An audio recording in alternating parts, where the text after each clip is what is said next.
Canada as well.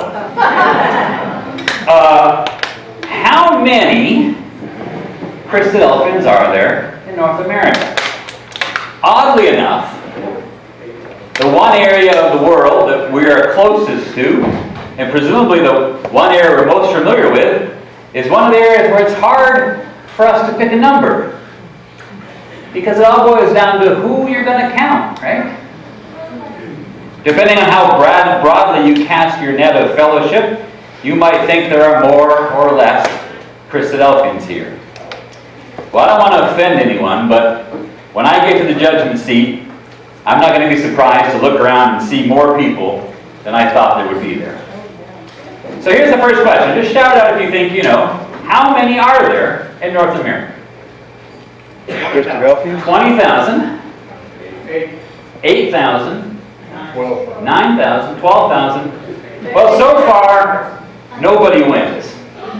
15,000. Nobody wins. There's about 6,600 Christadelphians in North America, unamended and amended, all combined together. So apparently that's quite a bit less than most of you thought. No one here was guessing 2,000. You were all 10, 15, 20, 8, 9,000, about 6,600. About 2/3 in the U.S., about 4,500 people in the U.S., and about 1/3, 2,100, up in Canada. It might feel like there's a lot more Christadelphians in Canada than there is in the U.S., but that's simply because of the scale. Canada's a tiny little country. Texas could whoop it in a war. I thought we did. On a per capita basis, right? One Christadelphian, per capita basis, there's about 65 Christadelphians per million in Canada. Guess how many there are in the United States?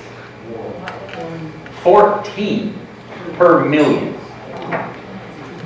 14 per million in the United States. So Canada is much more holy and righteous than the United States. We're sinners and we're wicked, right?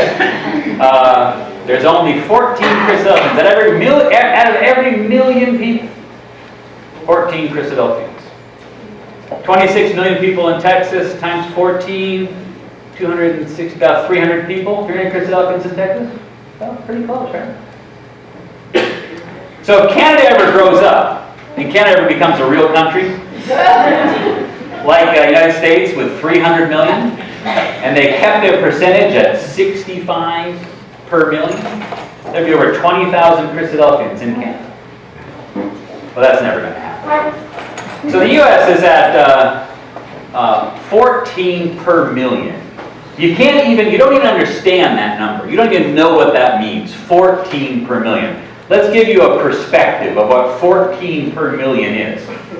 1,300 per million die every year of cancer. And we've got 14 per million of Christadelphians. Wow. I mean, in comparison to other religions, we don't even exist. There are 220,000 Catholics in every million. And there's 14 Christadelphians. It's like Gideon's odds. There are 14 Christadelphians, and there's 21,000 Mormons in every million. 21,000. I think we could probably take them, but that's a whole separate discussion. So, okay, what about this little island, this little red island out here in the middle of the of North Atlantic? There's been some tremendous changes in England in the past century. So if you're old, you're probably going to get this number wrong. You may not even believe it, but less than 75 years ago, there was a single ecclesia in England that had over 2,700 brothers and sisters in it. More than the entire country of Canada. All breaking bread together, all singing every Saturday morning. But there's been tremendous changes in England. England is now one of the least religious countries in the world. Now we think of England, we think of all the Christadelphians in England, we think, oh, England, they're very spiritual. That must be the headquarters of religion. It's not. It's incredibly unreligious. They did a poll in England, and less than 14%, less than 14 of the British people say they go to church once a year. Now, in comparison, in the U.S., 43% say they go every single week. So it's it's fallen on spiritual hard times. Oddly enough, interestingly enough, the Muslims are doing great in England, but Christianity dropping dramatically. So, what's your guess? How many brothers and sisters in England? 5,000. 10,000. 1,000. 3,000. Okay, none of you know anything, right? That's good, that's good. About 7,900, less than 8,000. At its peak, there were over 20,000 Christadelphians in England.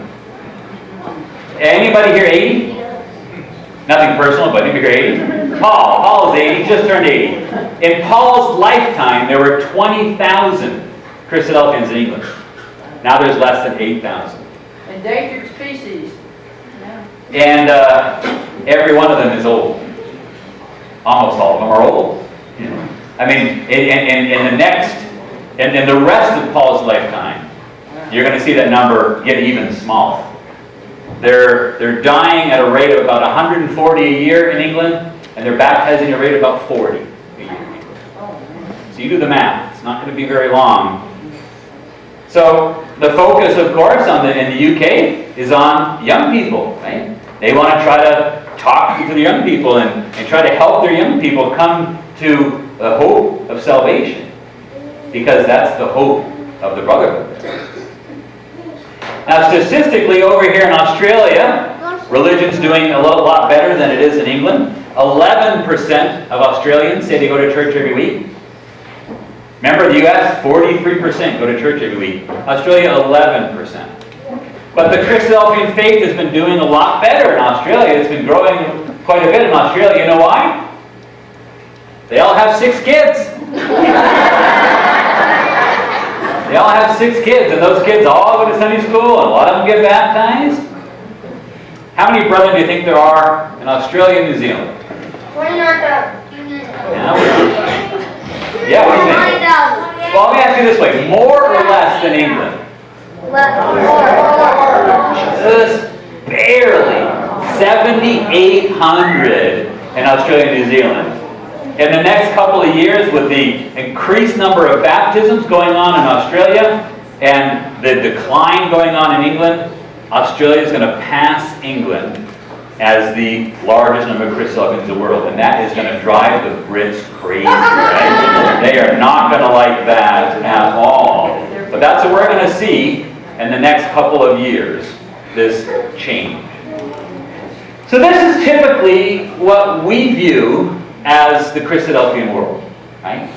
It's mainly England, Australia, and United States. Add that up, you get all total, about 22,000 Christadelphians.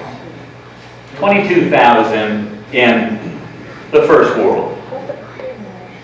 So, the next question, do you think that's the majority of the Christadelphians in the world, or is that the minority of the Christadelphians? Everyone guessed it, yeah. That changed, and it changed before the year 2000. In the last century, it changed. We started as a group in the 19th century, and by the 20th century, we were in the minority as English speakers. So, the gospel has been preached all over the world. Probably in every one of those great countries, the gospel has been preached. And there's now more non-English speaking Christadelphians in the world than there are English speaking Christadelphians. Now, preaching is the personal responsibility of every single brother and sister. And it's been going on since the beginning of the brotherhood. I want to spend a few minutes and take a look at the history of the brotherhood's preaching efforts. So where do you think, go back 100 years ago, maybe 140 years ago, late 1800s, the truth was mainly in England, And what do you think the first successful international preaching efforts were? Africa. Not Africa. Yes, I'm sorry, Africa. Yeah. South Africa, and a little tiny island in the Caribbean, Jamaica, right? So obviously it was English people who were out preaching, and they went to English-speaking colonies that where they knew they could share the gospel.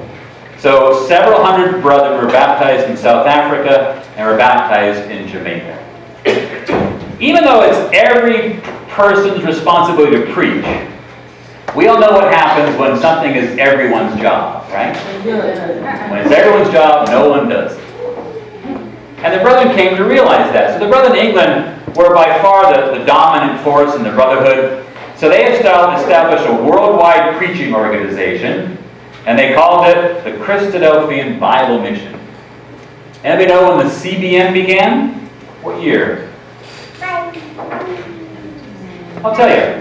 1955. So their responsibility was to preach in the whole world. We were covered in North America. Australia, New Zealand was taken care of. England said, we'll go into the whole world and preach the gospel. Their first project was right here in the northern part of South America, a country called Guyana. Also an English-speaking country, right? It was called back then British Guyana until 1966. So they were very comfortable with that. They knew, they all drank the same kind of tea, and they were very comfortable with the language, and they preached in British Guyana. So if you've been paying attention, you have realized this problem that arose here. We said that the CBM assumed responsibility for preaching throughout the entire world, and we also said that England, as a brotherhood, started to decrease. So they found that it wasn't viable for them to be able to preach in the whole world, and they looked around and they said, North America's got quite a few Christadelphians, and Australia has quite a few Christadelphians. So in 1961, the CBM spun off all of the Asia-Pacific area, and they gave that to the Asia-Pacific Christadelphian Bible Mission, the ACBM. And then it was decided that North America should be asked to be responsible for Central and Central America. So the CBMA, the Christadelphian Bible Mission of America, was formed. And what year do you think that happened? 69. Good. Wow. Oh, okay. That's helpful, isn't it? So 69 was the beginning of the CBMA. Dick Patterson, Ken Somerville, Charlie Brinkerhoff. Ken looked just the same then as he does now. With the gray hair, everything. Nothing has changed since 1969. Now this was followed in 1995. Oh, wrong slide. No, that's good. Followed in 1985 by South America.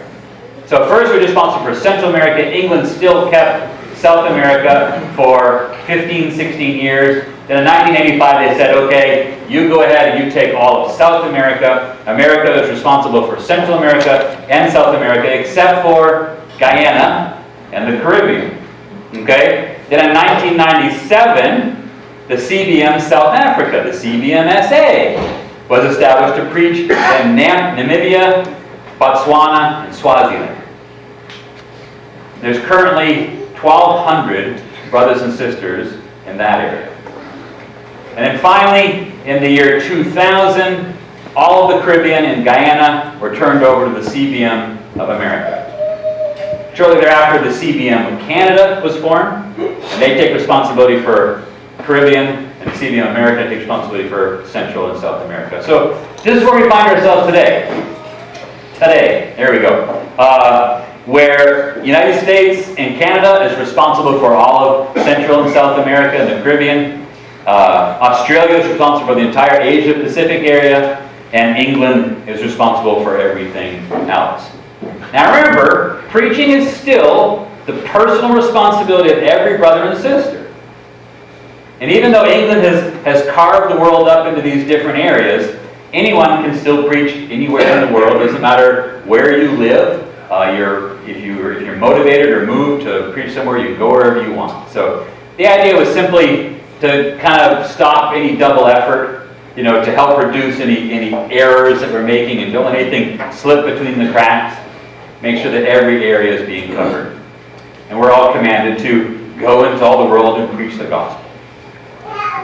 So the model that England followed was to send brothers and sisters into former colonies, English-speaking colonies like South Africa, Jamaica, Guyana, and they'd go for 2 or 3 weeks, and they'd visit and preach.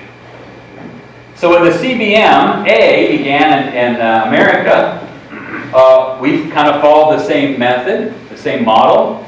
Let's go to some place where they speak English and try to preach. Where'd we go? Tony Howell? Panama, right? 1969 was the beginning of the Bible mission, and the ecclesias were established in Panama City and Cologne, Panama. So we sent down a few Spanish Truth Corps teams down to there to get their brothers and sisters introduced to this idea of preaching in a foreign country, and to see what we had available for people who were willing to do that work. In the early 1970s, a brother and a sister went to this little country called El Salvador and ended up staying there for 26 years. Anybody know who that was? Jim and Jean Hunter, right? So they were down in El Salvador for 26 years. And El Salvador now has 3 ecclesias, a very active preaching program that the brothers and sisters there run, and over 140 brothers and sisters in El Salvador because of the time and effort that Jim and Jean committed there. About 10 years ago, Sister Cindy Paiva moved to Guadalajara, Mexico. And she's been very busy there. Guadalajara now has several very active brothers and sisters who are quite active in preaching, positive about spreading the truth. There's over 35 brothers and sisters just south of the border from here, down in Mexico. There were none there 10 years ago. And now there's 35. So, add it all together, do you know how many brothers and sisters are in Latin America that speak Spanish as their first language? 600. Yeah, Salvi. Yeah, you're close. It's 300. So in all of Central and South America, there's about 300 brothers and sisters. How about in the Caribbean? Caribbean's about 400. That number drops every year. It's so hard to find work in the Caribbean. Anybody that can moves to New York or moves to Atlanta, gets out of there, and they have this continual problem with young people moving out, which is, they're happy for them because it makes for a better life for them, but it's hard. It's hard for the ecclesias that remain. So all told, there's a total of about 700 brothers and sisters living in mission lands that we as North Americans are primarily responsible for. So the Australians, they kind of inherited the same situation as we did from the English. The British had preached during the 19th century into these English-speaking colonies. So when the Australians started working in the 1960s, they had remnants of small ecclesias in India. And you've probably heard the story about a young man, probably heard the story about a young man from Australia who went to India to visit in the late 70s. Anybody know his name? Tim Galbraith. Tim Galbraith, right? And Brother Tim found a wife in India, and he stayed. He made India his permanent home. To say that Tim has been active the past 30 years in India would be an understatement. With children's homes and leper homes and homes for the elderly and homes for the blind, a nutrition program that feeds thousands of people every week, and a large and active preaching program, India has 1,800 Christadelphians in 30 years. Tim arrived. He wasn't planning on staying very long. Then he found a beautiful woman and decided to move there and stay there. 30 years later, 1,800 people will have an opportunity to share communion with God in the kingdom forever because of those efforts. What's really impressive is 10 years ago, Tim looked a little bit to the north, and he realized that there's no Christadelphians in Pakistan. right next door to India. And he said, well, it would be easy for our brother to go over to Pakistan and begin preaching. So they're doing that, and today there's 900 brothers and sisters in Pakistan. In 10 years, 900 brothers and sisters. It's been a very rewarding area for the truth. The Philippines was one of the first areas that the Asia-Pacific Bible Mission began preaching in 1960s. There's now about 800 brothers and sisters in the Philippines. Altogether then, the Asia-Pacific area has about 4,300 brothers and sisters. That's quite an amazing number when you think about the 700 in Central and South America. And it seems like a lot, 4,300, until you start to think about the size of the population in these areas. In that light green area, over 4 billion people. 65% of the world's population lives in that light green area, right? China, obviously, is there. There are 250 cities in Asia Pacific that have more than 1 million people in them. 250 cities. You've only heard of 7. You can't pronounce 240 of those cities. I mean, it's amazing how many cities have over 1 million people. We have brothers and sisters in 35 of those 250 cities. That still leaves well over 200 cities with more than 1 million people in them that don't have a single Christadelphian in it. If communist China ever opens up to religion, imagine the possibilities of the growth of the truth there. So lastly, let's look at the area that the CBM and the UK are responsible for, Europe and Africa. Does anybody know which country in the world has the most Christadelphians?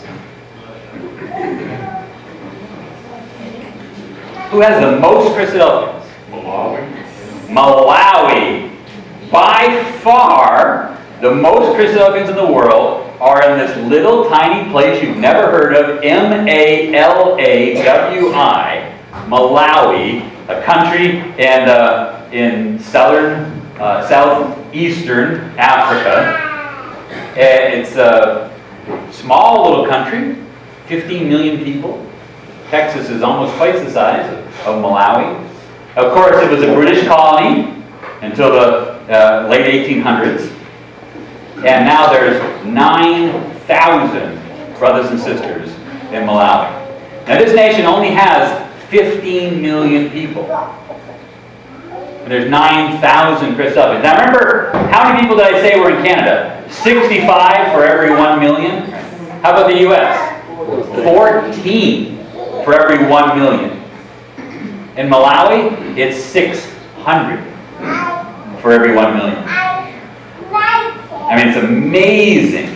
If we had the same percentage in the US as they have in Malawi, 600 for every million, we'd have 200,000 Christadelphians in the United States alone. I mean, these numbers are hard to think about. It's hard to imagine what it would be like to live in Malawi. I mean, if this was Malawi, Texas alone would have 16,000 Christadelphians. You'd have 480 ecclesias. You'd have 90 ecclesias in Houston. You'd have 75 ecclesias in Dallas, 60 ecclesias in Austin. Kerrville would probably have 4 or 5 ecclesias. 600 for every million. Think about how your life would be different if you live in a place that had that many brothers and sisters. Your kid would have 40 or 50 Christadelphians in their high school that they could date. Your ecclesia in Texas would have 4,500 speaking brothers that you could ask to come exhort within a 5-hour drive, 6-hour drive of your ecclesia. I mean, it's just amazing. 9,000 Christadelphians in this little tiny country. Not one of them have a car. The ones who are doing really well have a bicycle. None of them have bank accounts. They have a cell phone, They can buy stuff with a cell phone. They can get online with a cell phone. Another way to think about this is 1 out of every 5 Christadelphians lives in Malawi. So there's 180 of us here tonight. 40 of us are from Malawi. These 5 tables, these first 4 or 5 tables here, are all from Malawi. They don't have shoes, they don't have cars. They're all black from Malawi. That's what our world looks like. It doesn't look like this room. It's completely different. Every Sunday, the official language in Malawi is Chichua. So think about it. Every single Sunday, 22% of the entire Christadelphian world is literally singing from a different hymn book. They're literally reading a different Bible. They've organized themselves in a different manner than we are. Their statement of faith isn't the same as ours. They don't use the BAS7. They use the Magwapapagyo. Right? You know, they wrote it themselves.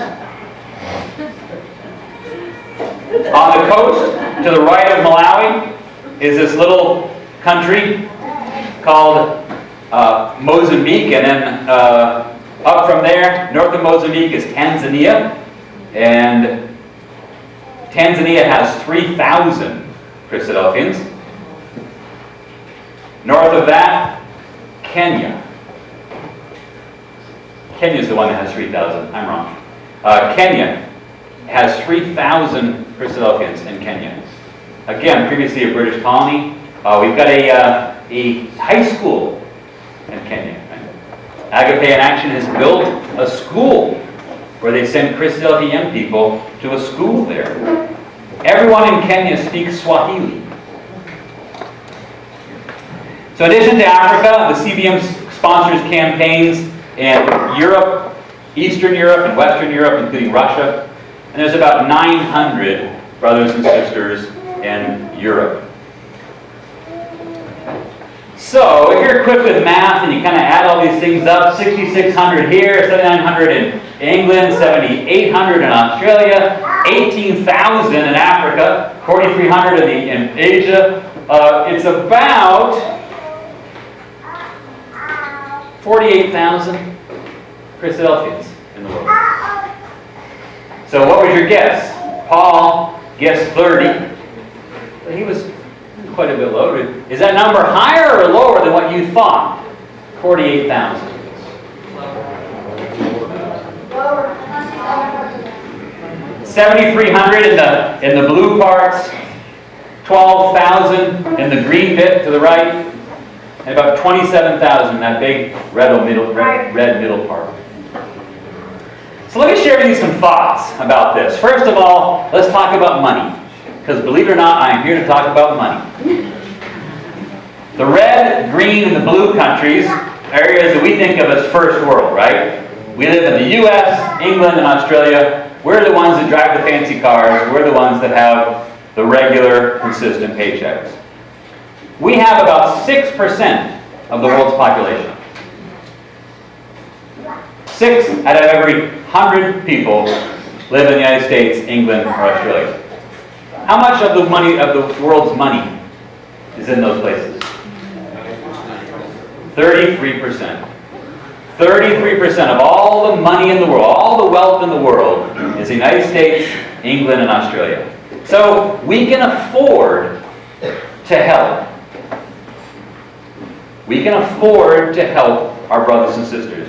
Together, we in the first world spend about $3 million a year preaching the gospel. The CBM has a budget of about, CBMA in America has a budget of about $400,000. Canada has a budget of about $300,000. So we're about $700,000 in the U.S. The CBM in England spends about $1.6, $1.8 million. In Australia, about $1 million, $1.2 million. Those numbers are off. It's somewhere around there. So it's about $3 million being spent on preaching. Now, remember I said there's 22,000 brothers and sisters. in England, United States, and Australia. And we're spending $3,000 a year preaching. That means we're spending about $130 per person per year. It's about $11 a month on preaching. That's 2 lattes we're spending on preaching. But we also help out with welfare as well. We help out more with welfare than we do with preaching. We spend about $3.5 million on welfare. The Bible missions spend about $600,000 a year, all of them combined. Agape in Action spends a lot of money. Meal a Day spends a lot of money. The Williamsburg Christadelphian Foundation spends a lot of money. When you add it all together, we spend about $3.5 million on welfare. $155 per person on welfare. That's better. That's about $13 a month. Over 80% of this $3.5 million spent on welfare goes to Africa. Over 80%. By all accounts, in everyone's estimation, more than that could be spent in Africa alone. With brothers and sisters and children of brothers and sisters. We're not talking about helping complete strangers who are hungry. We're talking about helping brothers and sisters and their children with food and clothing, and housing, education, health care. So I'm not going to say that this ratio is off here between preaching and welfare. That's for you to decide. Everyone has to decide personally where they want to give their money, how much they think should be spent in saving the person's life eternally, and how much they think should be spent in saving the person's life temporarily. I don't think that welfare number is too high. Frankly, I think it's too low. I think we can afford more than $13 a person a month to help brothers and sisters and their family who are going to bed hungry, who can't afford a mosquito net to put over them when they sleep, so they get bitten and get malaria and die. I think we can afford more than $13 a month. And I think we can afford a lot more than $11 a month to help complete strangers learn about the covenants of promise. Come to a saving hope of salvation. I think as a community we can do much better in giving to preaching and giving to welfare. Remember that statistic? We have 33% of the world's wealth. 1/3 of every dollar is in our pocket. And there's only 6% of the world's population here. If you agree, I just happen to know an address you can mail a check to. Make it payable to CBMA, care of Jeff Jelno. Mail it to me. You can actually give it to Kelly. She'll just put it in her Bible bag. We'll bring it home. We'll deposit it for you. We'll send you a receipt. Or go online and make a donation with your credit card. Or set up your checking account. Many people find that it's best to have a monthly recurring donation. It's easy on the budget. You just set $40 a month aside. It automatically comes out of your checking account, or it comes out of your credit card, and you get air miles for it, or whatever you do. And it gives the Bible mission an opportunity to make a commitment to support ongoing monthly projects. Because we know that we're going to have this income coming in on a monthly basis, so we can say to this young family, why don't you guys go to Bolivia and help out the struggling ecclesia there? We'll send you $4,000 a month because the brothers and sisters are committed to supporting us on a monthly basis. You can donate to any one of the Bible missions through the CBMA. So if you want to send money to India, or if you want to send money to Africa, or to the work that's going on in north of India, Pakistan, you can send a check to the CBMA and make a note on there that just says, this is for Pakistan. Kelly will make a note. We'll forward the money to Australia. They'll make sure it's taken care of for Pakistan, and you get a cash deduction receipt for your taxes because you donated to the Bible mission. So that's my pitch for money, and I hope it works. A second thought jumps out at me. it's important for us to remember that we are in the minority. We think of ourselves as preaching, and we think of ourselves as first world, and we think of these other countries as third world, and they're mission areas, and we're helping them out. But Christadelphians living in the developed world are in the minority. And we're equal in Christ to every one of those brothers and sisters that are living in a hut with a dirt floor, that don't have 2 changes of clothes to change into. We're all the same in Christ's eyes. And there are more brothers and sisters now living in mission countries than living anywhere else in the world. It's kind of bizarre to think about it. In the past 50 years, our brotherhood has changed. So that the traditional put on a suit, drive in a sedan to a carpeted, comfortable, cozy memorial service is now not what the majority of Christadelphians do. It's what we do. It's what my mom and dad did. It's what their mom and dad did. It's what our kids are probably going to do. But it's not what most Christadelphians do. The majority of the brotherhood is literally speaking a different language, reading from a different Bible, singing different hymns. They're not wearing a suit and tie. They're not driving the car. They certainly aren't going to a nice, comfortable ecclesial hall. And this is going to continue to change dramatically. If you consider baptism rates, it really points out the changes that are coming. North America, we've struggled to add 500 people in the past 50 years. England has lost 12,000 people in the past 50 years. Kenya baptized 900 last year. Last year. As these things continue to unfold in the near future, we're going to find that places like India and Vietnam, Pakistan and Kenya are where the majority of people live. In your lifetime, you're going to start to see speakers coming to your Bible school from other countries besides Australia and England and Canada. And the other churches, the bigger churches around us, they're having a hard time finding missionaries from America and England. They're getting missionaries from Africa. We might someday see a situation where we want to run a preaching campaign in Austin, and 4 brothers from Kenya come and run the preaching campaign. Or maybe in Houston, and they preach to the black community in Houston, and they find a whole group of Kenyans. Atlanta has 30,000 Kenyans living in it. What a great opportunity for them to come and to preach to them. The world is changing. And the Christadelphian world is changing as well.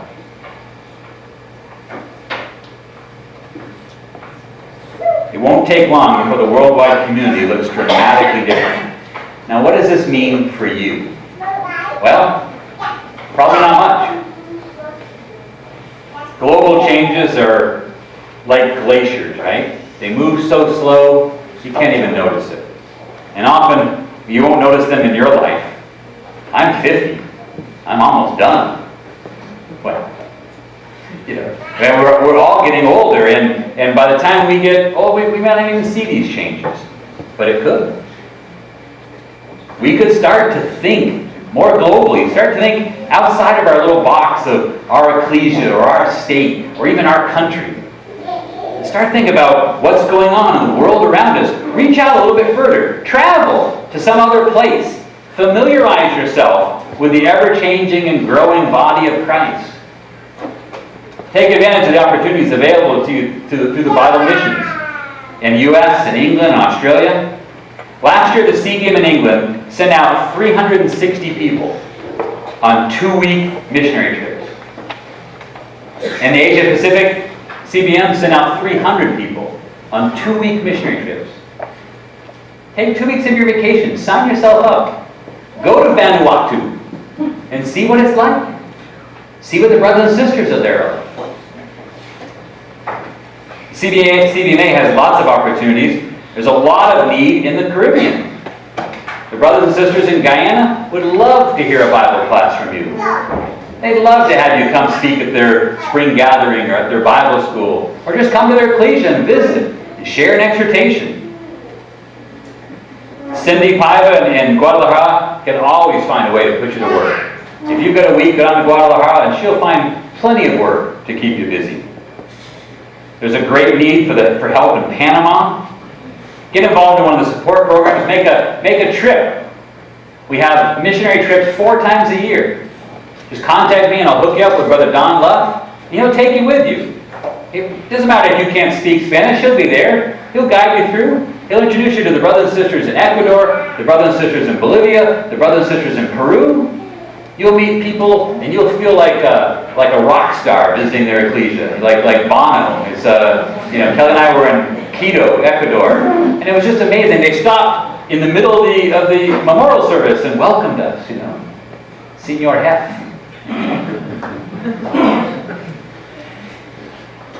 As I said, I love numbers, and I find it really enjoyable to kind of look at these things and kind of let them roll around my tongue and kind of see what they taste like, what they feel like.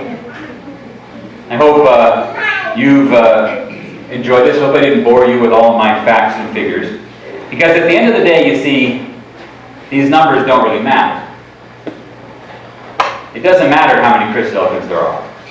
It really doesn't matter what country they're born in. The important thing to remember is that we're all one body. The brothers and sisters in Africa, the brothers and sisters in Vietnam, the brothers and sisters in Texas are all one body. Each one of us has a relationship with our one Lord and Savior, Jesus Christ.